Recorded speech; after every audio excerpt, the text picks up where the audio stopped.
What's up, guys? This is Bullfire the Fell-Handed. Today we are on El Haluf Rain Standard Battle. The greens have taken the southwest spawn and the reds have taken the northeast spawn. And I am in nothing other than the Batmobile, the Batchat 25T. Now, on this particular map, there are a few different ways you can go. You can push down to the right hand side, kind of work your way up that hill, or you can push the main hill right there in the center, right around F6, excuse me. You can push that, spot targets, or you can go up around B2, get up in a corner, and shoot them as they go by. I'm not necessarily a fan of that because it doesn't suit my run and gun lifestyle in this particular vehicle. So I tend to always push the hill there at F6 or push the right here. This would, I guess, be called the right flank because I am indeed in the enemy's area right now. So yeah, let's call this right flank. Moving on.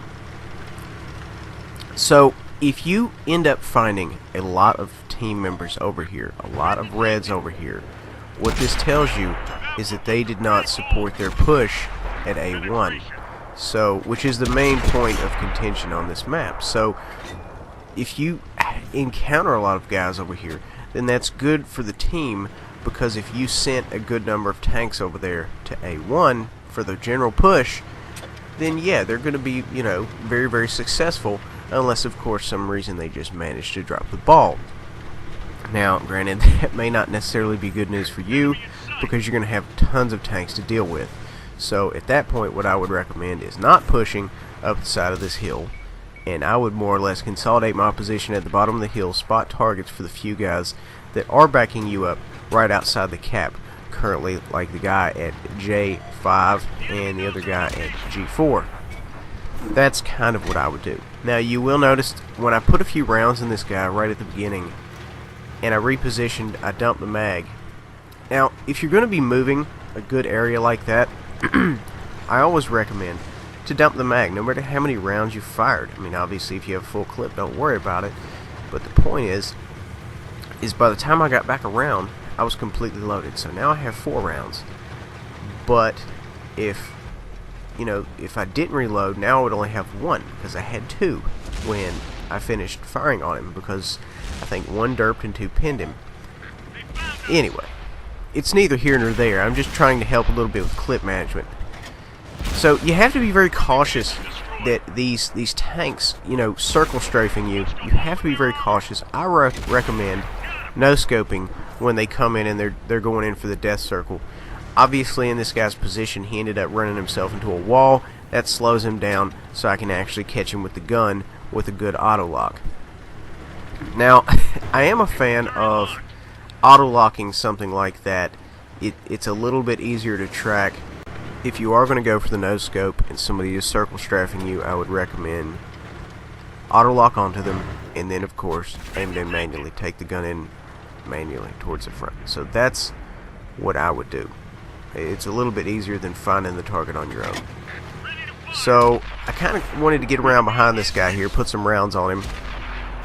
He was in a really good position. He had a lot of good backup. I probably shouldn't have went there, but you know what? At this point, what can you do? Got a guy right here. I decided to slow down, give my gun a chance to catch up, and then we go ahead and finish him off. So right now, you know, the gun is down and we're rolling out. We've got a pretty good amount of pins here.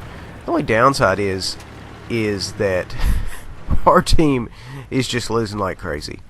And the Batchat physically just does not have that many rounds in order to carry.